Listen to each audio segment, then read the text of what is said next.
स्वागत है आप सभी का भारत अपडेट पर और मैं हूं आपके साथ जूही सिंह। उत्तर प्रदेश में 2027 विधानसभा चुनाव का बिगुल भले आधिकारिक तौर पर ना बजा हो, लेकिन सियासी रणभूमि पूरी तरह सज चुकी है। एक तरफ है अखिलेश यादव, जिन्होंने दादरी से चुनावी अभियान का आगाज कर दिया, वहीं दूसरी तरफ मुख्यमंत्री योगी आदित्यनाथ और नरेंद्र मोदी विकास के एजेंडे के साथ चुनावी मैदान में उतरे हैं। और अब मायावती भी मिशन 2027 के मोड में एक्टिव हो गई है, यानी यूपी की सियासत अब पूरी तरह चुनावी रंग में रंग चुकी है। लेकिन इस बार लड़ाई सिर्फ भाषणों तक सीमित नहीं है, ये लड़ाई अब कचौड़ी समोसे तक पहुंच गई है। जी हां, वही जो हमें और आपको बहुत पसंद है। बीजेपी और बीएसपी के बीच खींचातान और इसी बीच अखिलेश यादव का नया सियासी दांव। अखिलेश यादव का बयान भी आया है कि अच्छा हुआ बीएसपी के नेता भी बीजेपी की पोल खोल रहे हैं। जेवर एयरपोर्ट किसने बनवाया, यानी अब सवाल सिर्फ विकास का नहीं, क्रेडिट किसे मिले, इस पर सियासी जंग छिड़ गई है। और ये साफ है कि यूपी की सियासत अब सिर्फ विकास के दावों तक सीमित नहीं रही, बल्कि अब लड़ाई इस बात की भी है कि काम किसने किया और नाम कौन ले रहा है। जेवर एयरपोर्ट हो या इंफ्रास्ट्रक्चर का पूरा मॉडल, हर पार्टी अपने अपने दावे के साथ चुनावी मैदान में। एक तरफ अखिलेश यादव का पलटवार, दूसरी तरफ योगी आदित्यनाथ सरकार का विकास और नैरेटिव। साथ ही अब मायावती की एंट्री से जो मुकाबला है और भी दिलचस्प हो गया। और सबसे बड़ा सवाल ये कि चुनाव विपक्षी दलों के लिए कैसा रहने वाला है, क्योंकि प्रदेश में योगी सरकार ने जो माफिया राज पर एक्शन लिया है और जो विकास हुआ है, उससे विपक्ष तिलमिलाता हुआ दिख रहा है। और ऐसा भी तिलमिलाया कि ड्राइविंग कर रहा है। अखिलेश यादव कह रहे हैं कि एक कचौरी एक समोसा, बीजेपी वालों पर नहीं है भरोसा। और ये बयान भी हम आपको सुनाते हैं।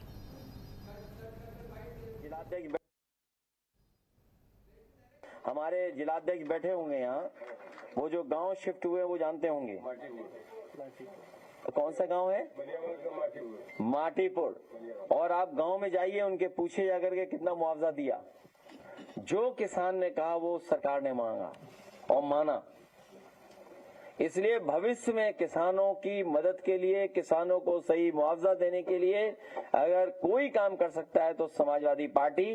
पहले भी 64% बढ़ाया था और 4% हम लोगों ने प्लॉट दिया था। और जो एयरपोर्ट बन रहा है, अभी तो फेज 1 बना है, अभी तो फेज 2, फेज 3, फेज 4।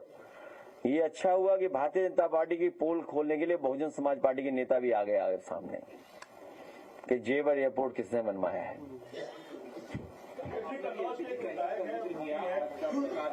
लंबी सकती है तो गवर्नमेंट को क्या गवर्नमेंट बाबा और लंबी चलेगी तो किस तरह से जाएगा? हम सरकार को कुछ नहीं बताना चाहते हैं, हम लोग खुद सरकार में आना चाहते हैं।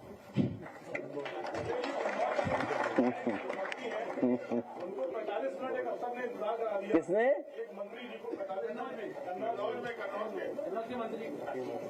तो सोशल मीडिया पे लगातार सरकार के खिलाफ भी लिख रहे हैं।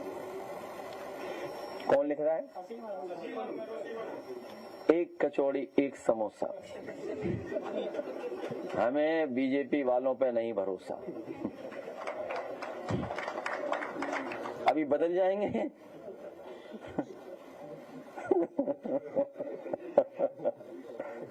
एक कचौड़ी एक समोसा। महिलाएं अपने जेवर गिरवी रख के गैस खरीद रही हैं और रो रही, सोशल मीडिया पे वीडियो वायरल हो रहा है। मैं चाहूंगा कि सरकार को हटाएं सब लोग मिल करके। सर, सेंट्रल गवर्नमेंट एक FCRA अमेंडमेंट बिल ला रही है, जिसको विपक्षी दल कह रहे हैं कि ये RSS को फंडिंग दिलाने के लिए बिल लाया जा रहा है। इस पर आपके क्या व्यू है? मुझे सुनने में आया कि मथुरा वृंदावन में ट्रस्ट की जमीन हजारों एकड़ कब्जा कर ली बीजेपी वालों ने। गौशाला की जमीनें कब्जा कर ली ट्रस्ट की। और जितने चंदा वाले स्थान हैं, चंदा वाले स्थान, उन सब पे खुद बैठना चाहते हैं जिससे चंदा उन्हें सीधा मिले। कई केयर फंड, कई ऐसे डोनेशंस वो क्यों स्वीकार किए गए थे? ये भारतीय जनता पार्टी जानबूझ करके जनता को परेशान करने के लिए इस तरह के फैसले समय समय पर भारतीय जनता पार्टी लेती है।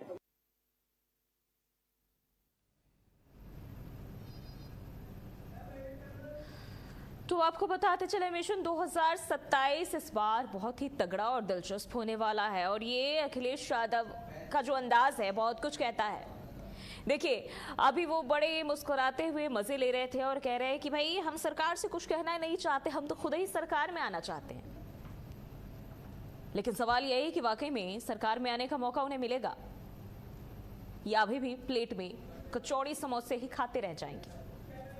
जिस तरीके से वो उत्तर प्रदेश सरकार पर निशाना साध रहे हैं और दूसरी तरफ अगर हम देखें 2027 की पूरी तैयारी, लेकिन अखिलेश यादव को लेकर, समाजवादी पार्टी को लेकर यही कहा जा रहा है कि पुराने समय से, अपने पुराने हार से उन्होंने सीखा है और रणनीतियों में भी बदलाव करने की कोशिश की है। लेकिन अब ये बदलाव तो चुनाव के बाद ही पता चल पाएगा वाकई में कितना बदलाव हुआ है। हाँ, ये बात जरूर है, लोकसभा चुनाव के दौरान सीटों में बढ़ोतरी उनकी जरूर हुई थी, लेकिन विधानसभा पर कहीं ना कहीं अभी भी बात अटक सकती है, क्योंकि हम इस बात को भी नकार नहीं सकते हैं, मुख्यमंत्री योगी आदित्यनाथ की जो लोकप्रियता है, लोग उन्हें दिल से पसंद करते हैं और ऐसा मानते हैं कि योगी बाबा, बुलडोजर बाबा, जो भी कह ले, हर किसी को अपने रंग में रंग लेते हैं, चाहे वो बच्चों की बात कर ले, बुजुर्गों की बात कर ले, युवाओं की बात कर ले, और माफियाओं में तो भाई अलग ही हल्ला बोल रखा है बाबा ने। तो कई सारी ऐसी चीजें हैं और 2027 चुनाव उत्तर प्रदेश में और भी ज्यादा अहम होने वाला है। पूरे एड़ी चोटी की जोर जो है पार्टियां लगा रही है और जो भी विकास के काम किए हैं मुख्यमंत्री वो भी गिना रहे हैं, बीजेपी सत्ताधारी दल के जो लोग हैं वो गिनाते हुए नजर आ रहे हैं। तो दूसरी तरफ विपक्ष की अगर हम बात करते हैं तो विपक्ष एक एक कड़ी को जोड़कर कहीं ना कहीं सरकार पर निशाना साधने की कोशिश कर रही है। लेकिन सवाल यही हो जाता है, ये 2027 में कितना बदलाव होगा, क्या बदलाव होगा, कैसे बदलाव होगा, और विपक्ष को अपनी पार्टी में, अपनी रणनीतियों में क्या बदलने की जरूरत है। तो अभी भी कई सारी चीजें जो है कहीं ना कहीं बीजेपी बीएसपी में भी खींचातान, क्योंकि बीएसपी की अगर हम बात कर ले, जरा मायावती का भी जिक्र अहम हो जाता है, क्योंकि मायावती की अगर हम बात करते हैं लोकसभा चुनाव के दौरान भी हमने देखा था, चाहे वो बीजेपी की बात करें, कांग्रेस पार्टी की बात करें, अखिलेश यादव की बात करें, हर कोई अपने खेमे में रखने की कोशिश कर रहा था। लेकिन मायावती ने खुलेआम मुंह पर कह दिया कि भाई हम गठबंधन में तो शामिल होने से भले ही हमारी सीटें कम आए, और अपनी जगह पे वो डटी रही, किसी के साथ हाथ नहीं मिलाया। लेकिन इस बार मुकाबला थोड़ा अलग दिखाई दे रहा है और आज हम इस पर चर्चा भी करेंगे। हमारे साथ खास मेहमान भी जुड़ेंगे और सबसे पहले अगर हम बात करें तो हमारे पास प्रवक्ता बीजेपी से अविरल मलिक जुड़ चुके हैं। अविरल जी, बहुत बहुत स्वागत है आपका। देखिए, अब सवाल कचौड़ी समोसे से शुरू हो रहा है, कितना पसंद आया अखिलेश का कचौड़ी?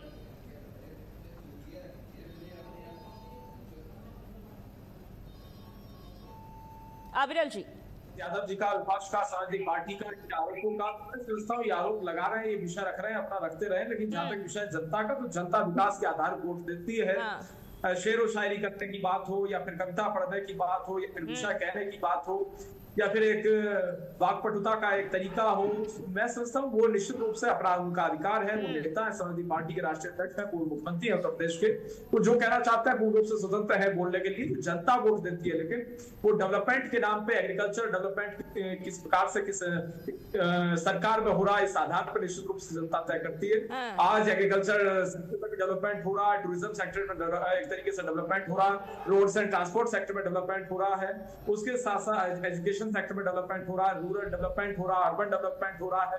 हायर एजुकेशन की स्थिति की बात की जाए, बिल्कुल स्पष्ट है, सबके सामने है, सबके मध्य में है। प्रति व्यक्ति आय बढ़ने का विषय हो या फिर उत्तर प्रदेश की बात हो, तो उत्तर प्रदेश में 75 के 75 जनपदों में, 403 के 403 विधानसभा क्षेत्रों में और 80 के 80 लोकसभा क्षेत्रों में, और हर व्यक्ति का जिस प्रकार से विकास हो रहा है, मैं समझता हूँ बिल्कुल स्पष्ट है, जनता के मध्य में है। और गरीब पीड़ित शोषित वंचित का किस प्रकार से विकास हो, ईडब्ल्यूएस जो इकोनॉमिकली वीकर सेक्शन है, आर्थिक रूप से पिछड़ा वर्ग है, उसे किसी रूप में मजबूत किया जाए। और जो संविधान कहता है इस देश का, इस मुल्क का, बिल्कुल स्पष्ट है। और बात करें कॉन्स्टिट्यूशन, ठीक है, सवाल यही उठाया जा रहा है, जो विपक्ष है वो कह रहा है कि भाई ये अमृतकाल जो गा रहे हैं बीजेपी वाले, प्रधानमंत्री नरेंद्र मोदी की बात करें कि अमृतकाल कह रहे हैं, ये अमृतकाल नहीं बल्कि संकट काल है, सनातनियों के लिए संकट काल है, संतों को मारा जा रहा है। अमृतकाल है कहां, अमृत क्या है? देखिए संतों की, जी भैया आप तक आवाज पहुंच पा रही है? जी अविरल जी। जी देखिए, जहां तक विषय एक तरीके से संतों का, तो निश्चित रूप से संतों की सुरक्षा की बात हम हमेशा से करते रहे, इसमें किसी रूप में कंफ्यूजन नहीं है। और जहां तक विषय एक तरीके से भारतीय जनता पार्टी का, हम बिल्कुल इस चीज को लेकर क्लियर कट है, स्पष्ट है कि गरीब पीड़ित शोषित वंचित का विकास होना चाहिए, देश के गांव गरीब का विकास होना चाहिए, युवाओं का विकास होना चाहिए। और निश्चित रूप से उसी के आधार पर उत्तर प्रदेश मजबूती के साथ, योगी जी के नेतृत्व में मजबूती से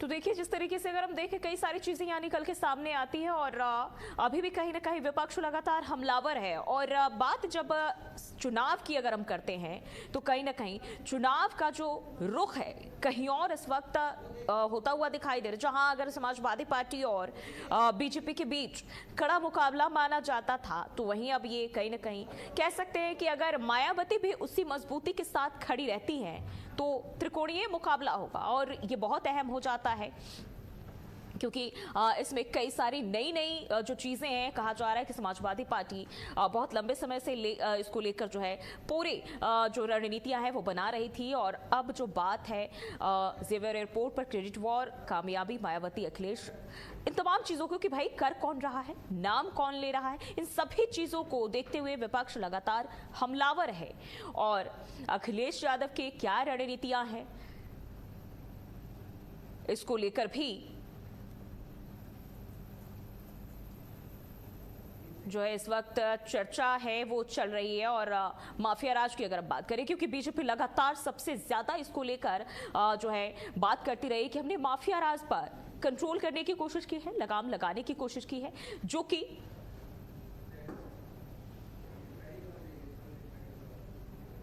देखने को भी कहीं ना कहीं मिला है।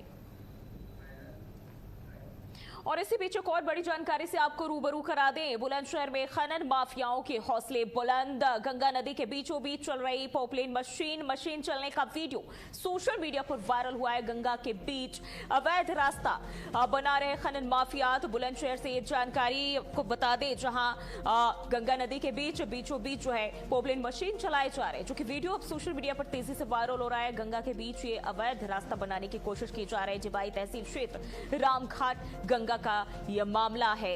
आपको बता दें, जहां एक बार फिर अवैध तरीके से जो है माफियाओं के हौसले अगर हम देखें बुलंद होते हुए नजर आ रहे हैं। और ऐसे में जिबाई तहसील क्षेत्र रामघाट गंगा का ये मामला, जहां गंगा के बीच अवैध रास्ता बना रहे खनन माफिया। तो खनन माफियाओं की तरफ से अभी भी वही दबंगई और दादागिरी देखी जा रही। इतने लगाम के बावजूद ये सुधरने का नाम नहीं लेते। अलग अलग जगहों की तस्वीरें सामने आ रही है। तो एक बार फिर से बुलंदशहर में कहीं ना कहीं वही वारदात को दोहराने की कोशिश और घटना को दोहराने की कोशिश। और ये तस्वीरें आप देख सकते हैं किस तरीके से गंगा में जो है ये पॉपलेन मशीन चलाया जा रहा है। और ऐसे में देखिए पूरी तस्वीर भी अब इसके सामने आ चुकी है, सोशल मीडिया पर वायरल हो रहा है। वैसे में देखें तो कहीं ना कहीं सवालों का जो जखीरा है प्रशासन पर भी उठने लगते हैं। और इन माफियाओं पर आखिर लगाम कैसे लगाए जाए, ये भी बहुत बड़ा सवाल हो जाता है।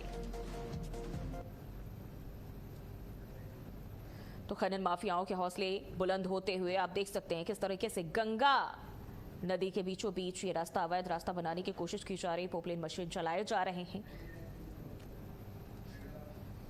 और बढ़ते हैं आगे। सोनभद्र में जीएसटी घोटाले का पर्दाफाश। फर्जी फर्म के जरिए 70 लाख की आईटीसी चोरी की गई है। मामले में एसआईटी टीम ने आरोपी को गिरफ्तार किया है।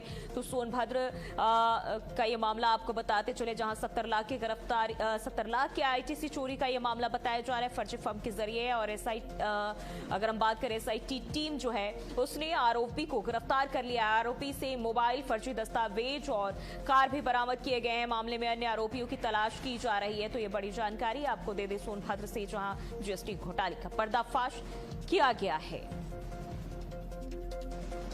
तो फर्जी फर्म के जरिए 70 लाख की आईटीसी चोरी।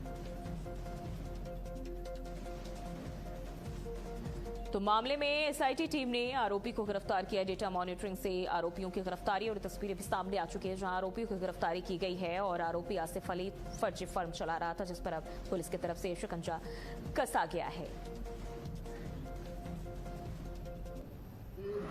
जीएसटी चोरी करने वाले लोग काफ़ी लोग प्रकाश में आए थे, कई मुकदमे लिखे गए थे थाना रॉबर्ट्सगंज कोतवाली में।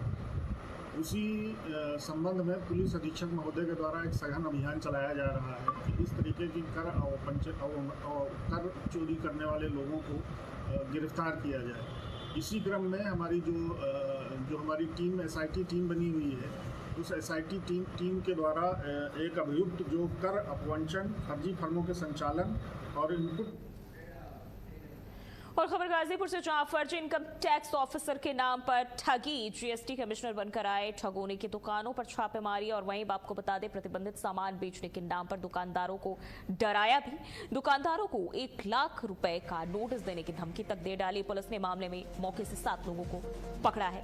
3 आरोपियों को चार्जशीट दाखिल कर जेल भी भेजा गया है। तो ये जानकारी आपको दे दें, जीएसटी कमिश्नर बनकर आए लोगों ने दुकानों पर छापेमारी की है। ठगों ने ये छापेमारी की है, प्रतिबंधित सामान बेचने के नाम पर दुकानदारों को डराया। 3 आरोपियों को चार्जशीट दाखिल कर जेल भेजा गया है। दुकानदारों को दी 1 लाख रुपए तक नोटिस देने की धमकी। और गाजीपुर का ये मामला, फर्जी इनकम टैक्स ऑफिसर के नाम पर ये ठगी। वहीं 7 लोगों को पुलिस ने पकड़ा भी है। जीएसटी कमिश्नर बनकर आए ठगों ने दुकानों पर छापेमारी की।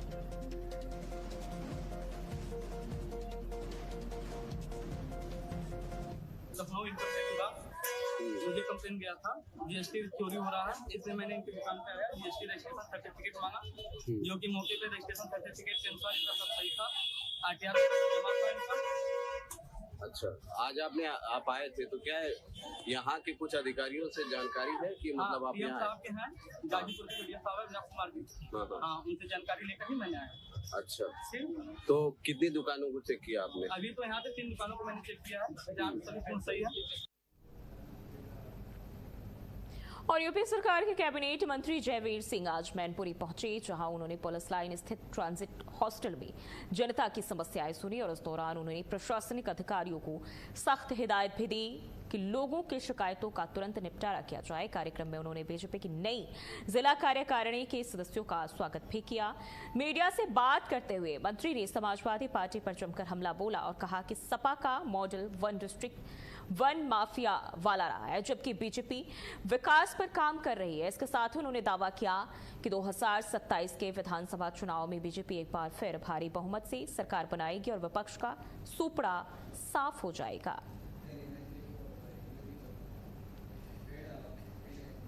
कन्नौज की सदर तहसील में आयोजित संपूर्ण समाधान दिवस में डीएम आशुतोष मोहन और एसपी विनोद कुमार खुद पहुंचे। जिले के आला अधिकारियों को अपने बीच पाकर अपनी समस्याएं लेकर आने वाले फरियादियों की संख्या काफी बढ़ गई है। डीएम ने एक-एक कर लोगों की शिकायतें सुनी और संबंधित अधिकारियों को जल्द से जल्द उनके समाधान के निर्देश भी दिए। राजस्व विभाग की पुरानी और लंबित शिकायतों को देखकर डीएम ने नाराजगी भी जताई है और अधिकारियों को फटकार लगाई। वहीं एसपी विनोद कुमार ने पुलिस से जुड़ी शिकायतों पर तुरंत एक्शन लिया और मौके पर ही पुलिस टीमें भेजकर मामलों का निपटारा किया। अधिकारियों की सक्रियता से जनता में प्रशासन के प्रति विश्वास देखने को मिला।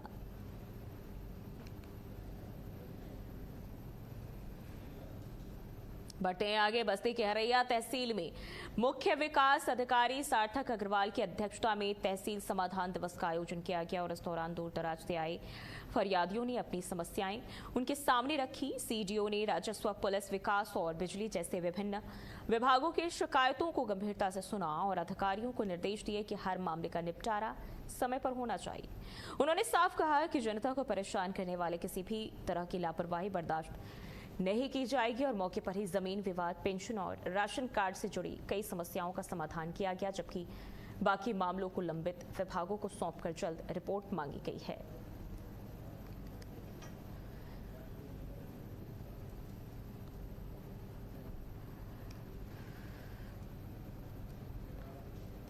गाजीपुर के हमीद सेतु पर एक बड़ा हादसा हो गया और यहां सोहवल थाना क्षेत्र के अंतर्गत आने वाले पुल के हिस्से पर एक तेज रफ्तार ट्रेलर ने सब्जी से लदी पिकअप को जोरदार टक्कर मार दी और टक्कर इतनी भीषण थी कि ट्रेलर अनियंत्रित होकर पुल की रेलिंग तोड़ते हुए सीधे गंगा नदी में जा गिरा और इस घटना के बाद इलाके में हड़कंप मच गया और पुलिस तुरंत मौके पर पहुंची। ट्रेलर का ड्राइवर और खलासी अभी भी लापता है और आशंका जताई जा रही है कि वे भी ट्रक के साथ नदी में डूब गए हैं। फिलहाल गोताखोरों और नावों की मदद से डूबे हुए ट्रेलर और लोगों की तलाश की जा रही ताकि जल्द से जल्द उन्हें बाहर निकाला जा सके।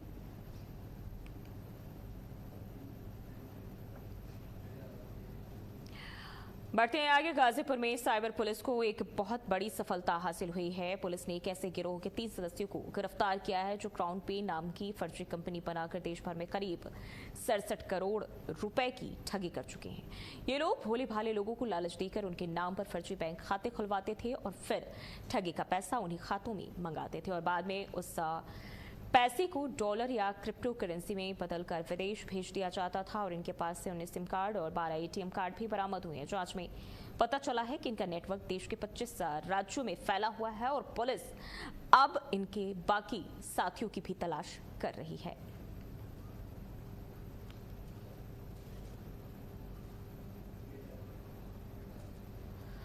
और वहीं एटा के जसरतपुर थाना क्षेत्र में उस वक्त हड़कंप मच गया जब एक आम के बाग में एक युवक का शव पेड़ से लटका हुआ मिला।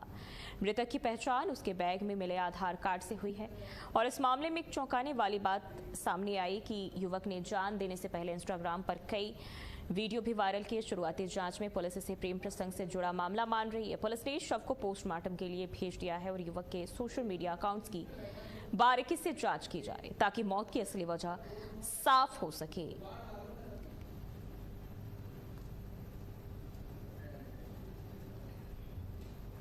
कौशाम्बी के चैल तहसील में उस वक्त लोग हैरान रह गए जब एक शख्स गले में सरकारी कागजातों की माला पहनकर संपूर्ण समाधान दिवस में पहुंच गया। व्यक्ति का कहना है कि वो पूरी तरह भूमिहीन है और उसके पास ना तो खेती के लिए जमीन है और ना ही पशुपालन के लिए।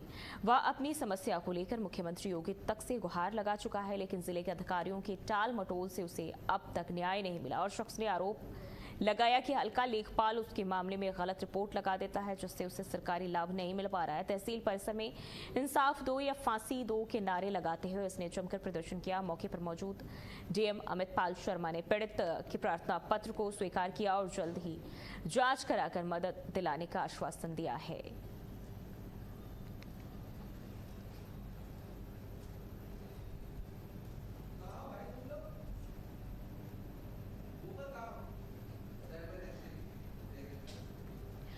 बुलंदशहर के गुलावठी इलाके में चोरी की एक बड़ी वारदात सामने आई है। यहाँ के एक गांव में एक परिवार शादी समारोह में शामिल होने गया था जिसका फायदा उठाकर बेखौफ चोरों ने पूरे घर के ताले तोड़ दिए। चोर घर से लाखों रुपए के जेवरात और नकदी लेकर रफू चक्कर हो गए। जब परिवार वापस लौटा तो घर का हाल देखकर उनके होश उड़ गए। घटना की सूचना मिलते ही पुलिस और फॉरेंसिक टीम मौके पर पहुंची और फिंगरप्रिंट्स लेकर जांच शुरू कर दी। फिलहाल पुलिस आरोपियों की तलाश में जुटी है।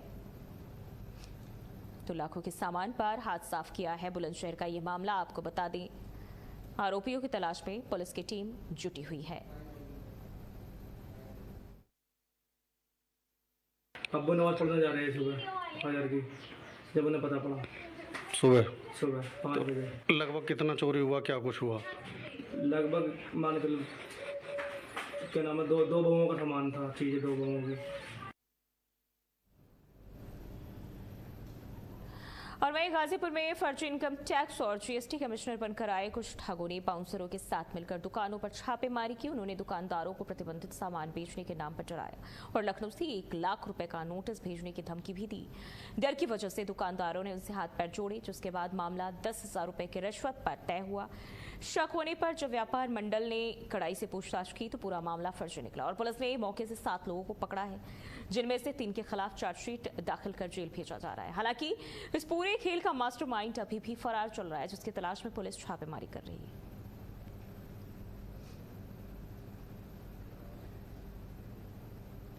बढ़ते हैं आगे। हापुड़ देहात इलाके में लोधीपुर के एक होटल को लेकर स्थानीय लोगों ने जमकर हंगामा किया। आरोप है कि होटल की आड़ में देह व्यापार चल रहा था और इस के विरोध में लोगों ने विरोध प्रदर्शन किया और इस दौरान होटल में मौजूद महिलाएं मौके से भागती नजर आई। घटना का वीडियो सोशल मीडिया पर वायरल हो रहा है। वही सूचना मिलने पर पहुंचे पुलिस ने मामले की जांच शुरू कर दी है।